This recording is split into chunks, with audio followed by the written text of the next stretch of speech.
Hello, everyone. Welcome to today's episode of Care Sandwich. I'm Margarita Eberline, your host, and today's special guest comes to us from the Bay Area, San Francisco, one of my old stomping grounds. And I can't wait for you to meet attorney Sam Geller, founder of Geller Law. He'll be joining us shortly, but first, watch this video.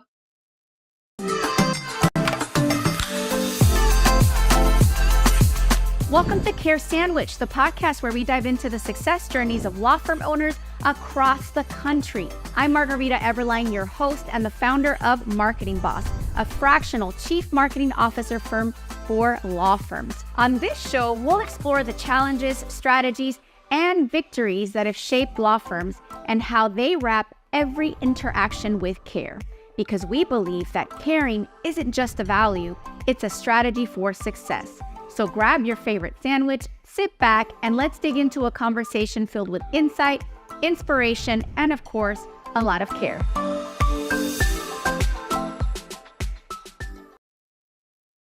Welcome, Sam Geller to the stage. So nice to have you all the way from San Francisco. And I feel like I've been having a series of crim attorneys because your law firm also specializes in crim. And that's what we're going to talk about today. Sam, tell us about yourself, about your firm. How'd you get started? Why do you do what you do? Hey, how's it going? Thanks for having me on the show today. I appreciate being here. It's a pretty simple question for me, actually. I graduated law school during a time when it was a little difficult to find a job. But after I had graduated, I moved to New York, came back to California. And after just looking for several positions, I volunteered at a public defender's office. And within like my first 2 weeks, I just fell in love with the kind of work that I was doing. And as things progressed and I got a little bit more experience in the process, one day I just decided, hey, you know what? I can do this. I can have some work-life balance, and decided to open up my own firm. That included telling all my friends is what I do now, pretending like I know what I'm doing in the beginning, getting an office, learning how to market, figuring things out on the fly. And here we are, 12, 13 years later, still doing it and loving it. So I love that. Super simple. And I wonder if you could share what sort of practice areas you focus on, what are your favorites, and how do you get the word out now? So in the beginning, when you're kind of gathering some experience about the kind of work that I do, it's a lot of DUIs, minor possessions of drugs and stuff like that. And as things progress in your life, you start wanting a little bit more of a challenge.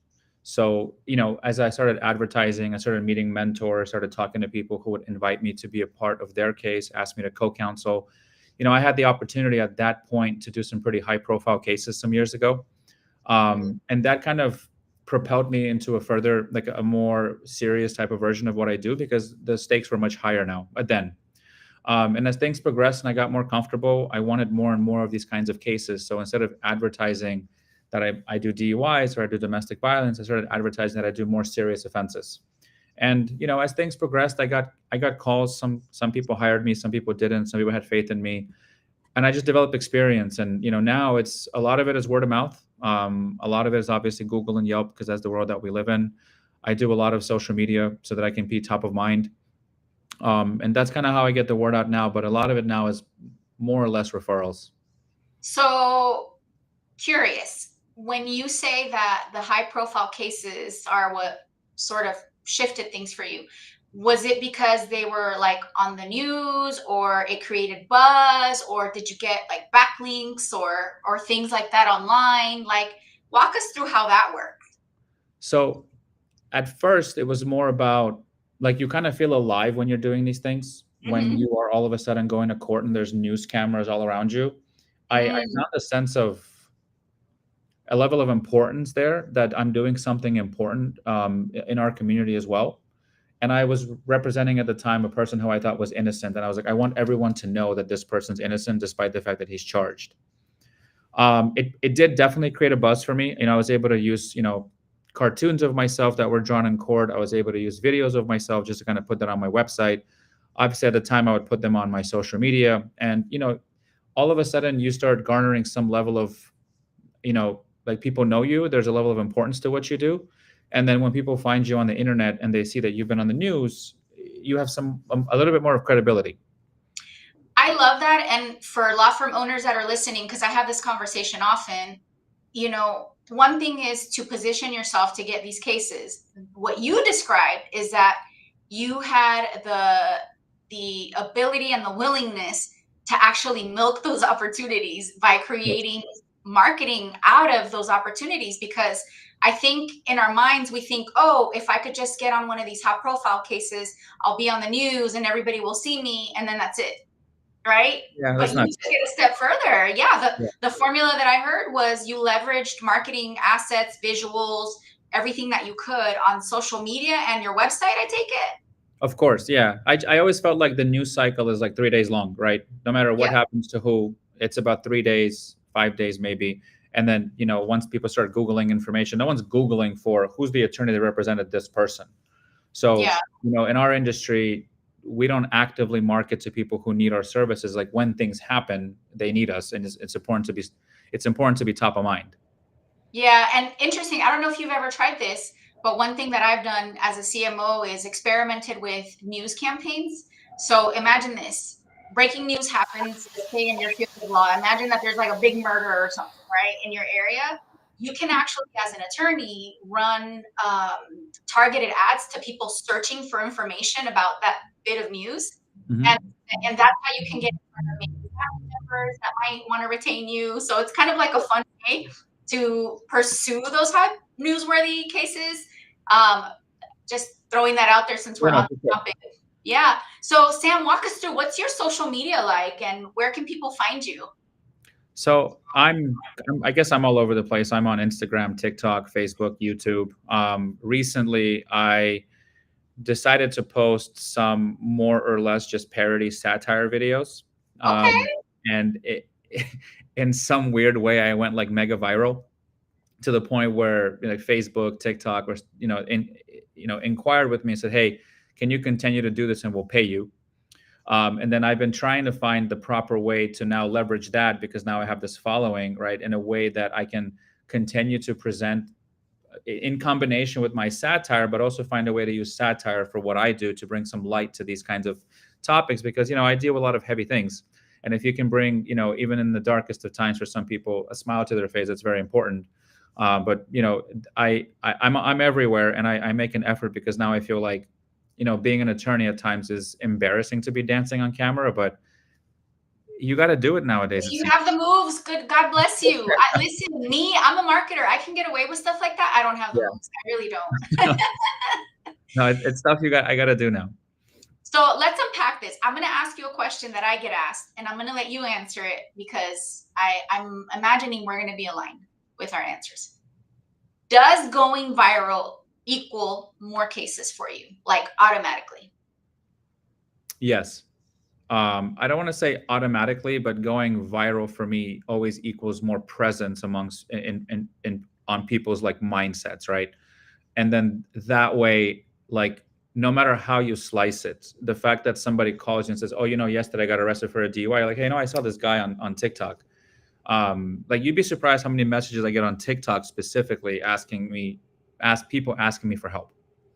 I love it. So going viral creates the awareness so that when they need you, you're top of mind and you get work. Do you also run ads on social, or is it just all organic content? I do some ads here and there, because of how heavy I'm invested in like Yelp and Google. I primarily like spend money on those types of ads, mainly because after we did the numbers, it makes more sense, and there's a more ROI on that. But I did do that in the past, and I do it sometimes. Like during the holidays, I'll just push myself on social media because it's important. That's smart, and that's actually true for a lot of practice areas all over the country. It doesn't matter what market, where the Google ads, the search engine ads are the high intent. Those are the people that have a problem, need you to solve it. So that's where it makes the most sense.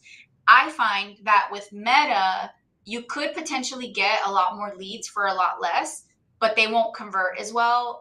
They're not, usually like undecided, or like won't respond to the phone if you call them. So it's a little tricky. So I think that's definitely a smart play.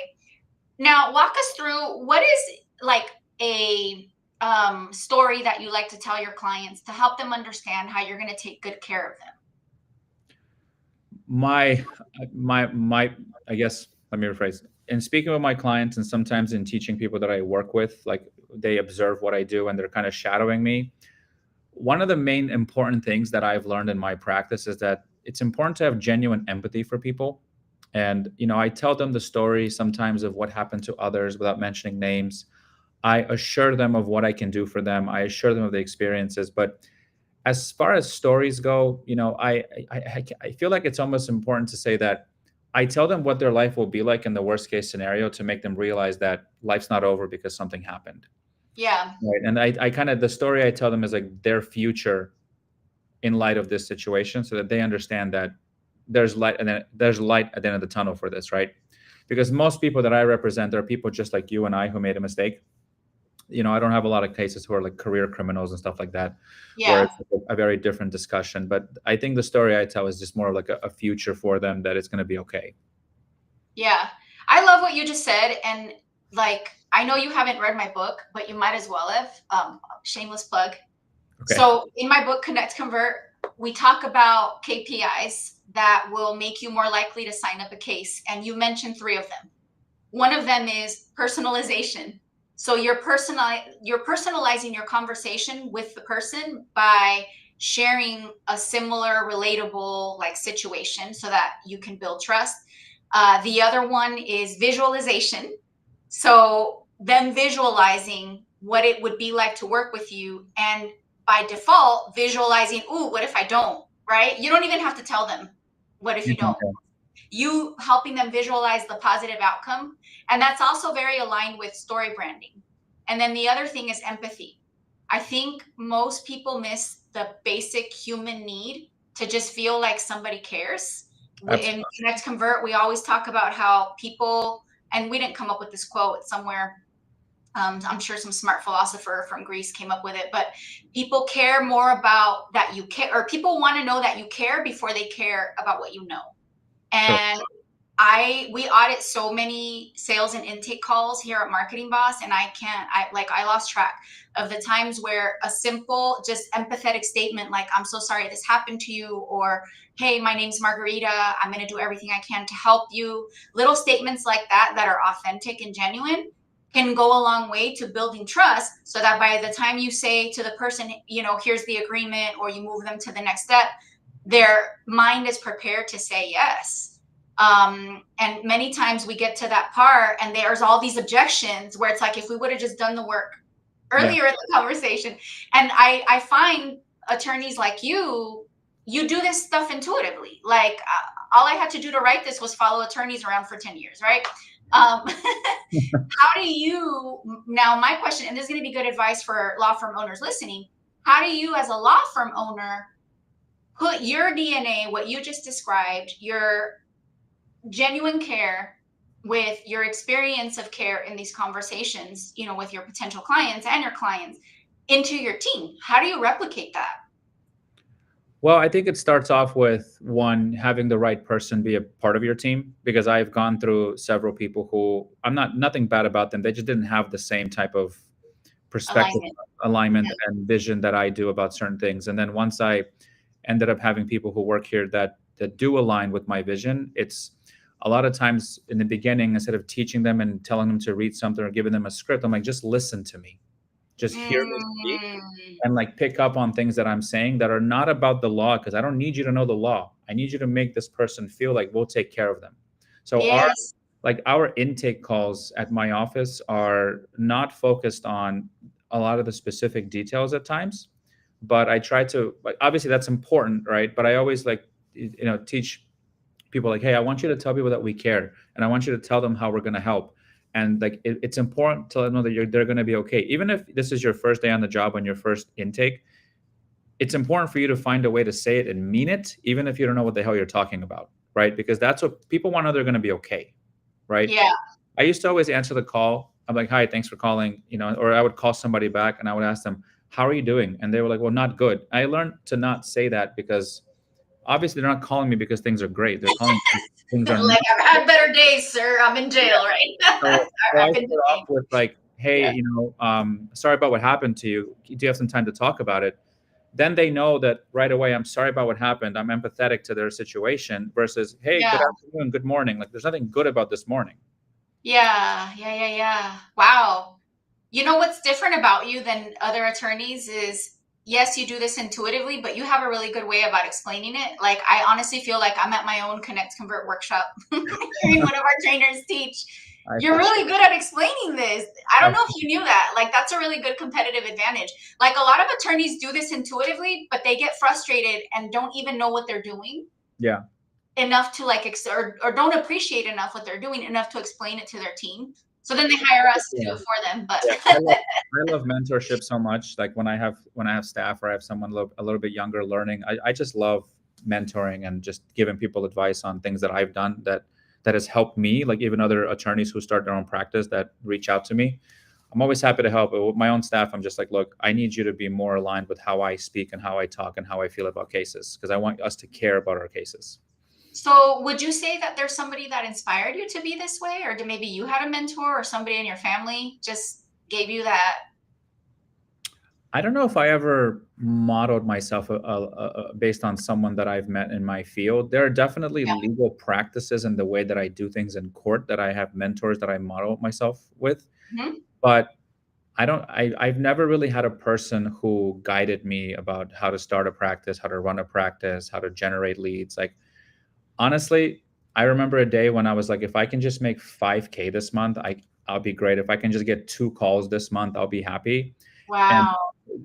I never really had someone like, throwing cases my way here and there. Maybe I'm not saying never, but it wasn't a thing for me where like I modeled myself against anyone. And now you have this whole engine. Now I have an engine. Yeah, I mean, sometimes I feel like it could be better, but again, I'm happy where I am. I'm always Yeah. looking towards growth and growing what I do have, making it bigger, changing like the hat that I wear at my job, where from being an attorney to being a manager, to being an owner, an entrepreneur, whatever the case may be, and like it's all like different hats I got to wear. Yeah. Welcome to the life of an Yeah, entrepreneur, right. right? And sometimes we're the trash person and the cleaning Yeah, person. exactly. It happens. It happens. Yeah. Yeah, no, but we do it with so much love. I was talking to a teammate of mine today, and I don't know how it came up. Like, I was like, man, I've been up since 4 a.m, and like I was saying it with like a smile on my face because like I woke up with an exciting idea that I wanted to work on. And Yeah. he's like, "What is wrong with you?" But anyway, this has been great. I have one more question, and then I want you to tell everybody how they can get a hold of you if their loved one needs an awesome attorney who cares, or if they're an attorney and want to refer you some cases. What is your favorite sandwich? And then let us know how we can get a hold of you. Okay. So I kind of thought I should check my DoorDash orders because I order DoorDash a lot. Plug in for DoorDash Oh, you unnecessarily. looked at the data. Oh, you're a CMO No, stream come true. no. I know. For me, it's usually like a turkey sandwich or a hot pastrami sandwich. Hot pastrami being my favorite, but it's not. It doesn't correlate as well when it's delivered. So, Okay. but favorite is definitely a hot pastrami sandwich. As far as just getting a hold of me, listen, I'm on social at the real Sam Geller on all different platforms. My website, I'm sure, will be shown here at gellerlaw.sf.com. You can Google Sam Geller in San Francisco. If your loved one needs to speak to someone, oftentimes I provide people my direct cell phone. They reach me directly, especially in a time of need. I do a very good job at being available, especially during like the peak of the stress moments of when something's happening. Yeah, that's amazing. And I hope that you can continue to do that for a long time, but I will encourage you, you have to have work-life balance. Yeah.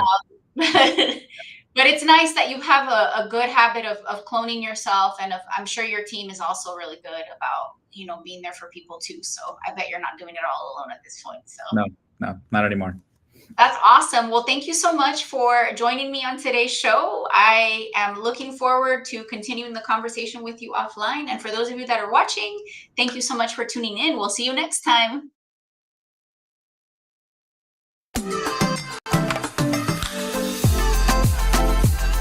Thank you for joining us on this episode of Care Sandwich.